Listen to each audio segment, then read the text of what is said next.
It's all pretty quiet except for happy goat munchies. I decided it was a nice cool day, 73 degrees, perfect weather to trim the trees.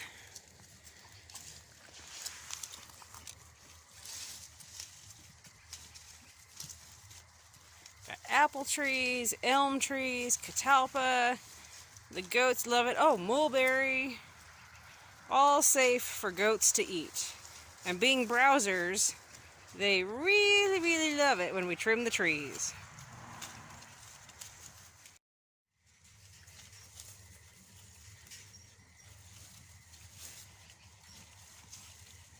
See what she's doing. She's picking through there. Kind of picking and choosing. That's why they call goats browsers. They're picking and choosing the little bits and bites they want first. And then they go back through and they get the second parts and the third until they've stripped it down. We'll use the wood limbs that are left over. We use them in the garden for like peas, beans, stuff like that to climb on. But if you're gonna grow it, why not feed it to the goats?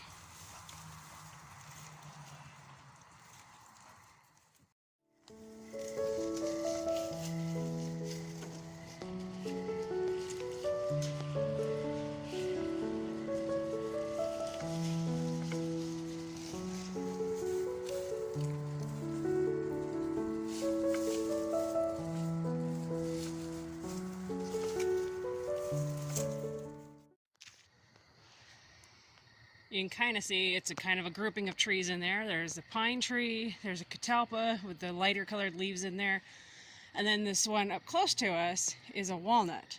And walnut is something we do not feed to our goats. We do not feed them black walnut or English walnut, both of which grow here. People can give it to goats, but it's a very strong, and I mean strong, natural dewormer. And it can, just a little bit can give your goat massive, massive, massive diarrhea to where their body can't keep up. And you could end up with a goat that dies because they just couldn't keep up with the intake they needed of water and food. So for that reason, we do not feed walnut, black walnut, anything like that to our goats. They do like the catalpa, that's back there, the big leaves, and they love pine. This bush here is a red twig dogwood. They like it. I don't give them a lot of it, but they like it. There's a mulberry that's gotten out of control, and they love the mulberry. Oh my gosh, they absolutely love it. I do not give them, it's getting dark, so do my best here, maple of any sort.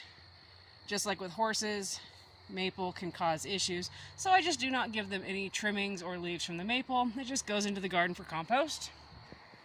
Black walnut does not go in the garden, neither does English walnut for composting, because it naturally creates a substance that discourages other plants from growing. So for that reason, we do not use it in the garden. Now I do lay those leaves down where I don't want things to grow. This is a giant forsythia bush that I need to trim. It grows like crazy every year. I can never seem to keep control of it, and then around fall I get to trim it.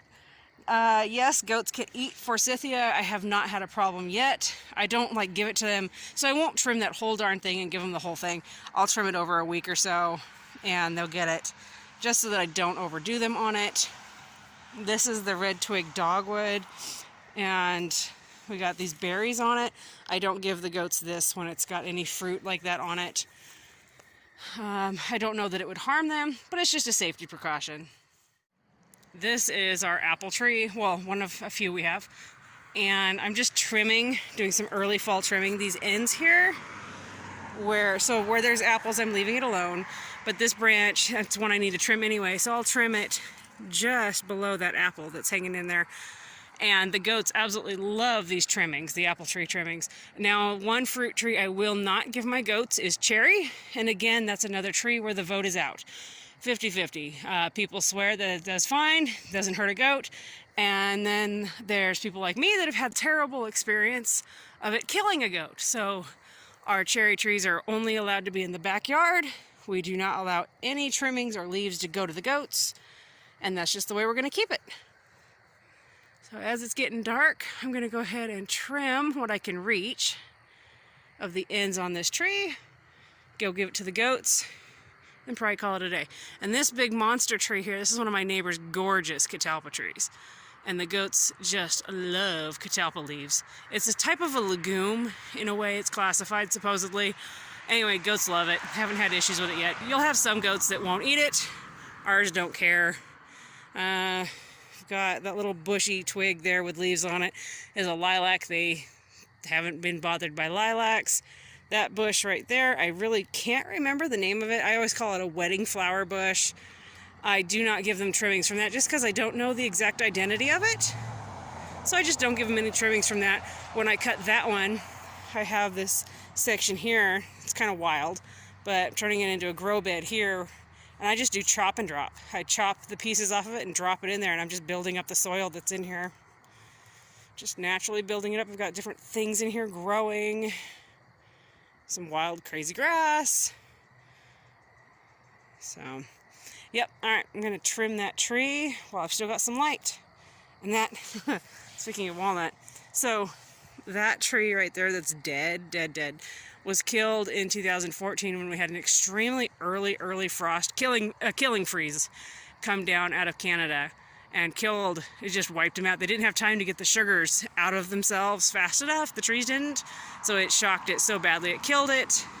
Anyway, that's an English walnut, which was heartbreaking because I love the English walnuts.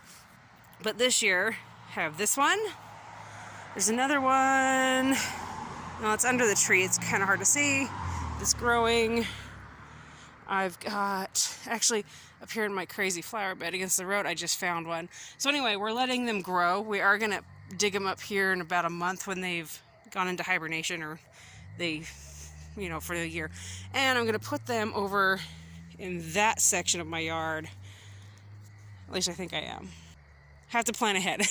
I have to plan for this because I kind of wanted, so I've got a volunteer apple tree right here. It's probably a crab apple because we all know crab apple is the most likely thing to come up.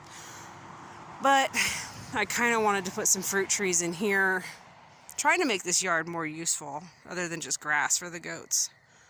But we'll see what happens. Anyway, yeah, I'm going to dig those two English, I'm hoping they're English walnut trees up to replace that guy. Actually, we have to bring our tractor up here and we're going to trim this tree, like drastically trim it. Now that, it's dead.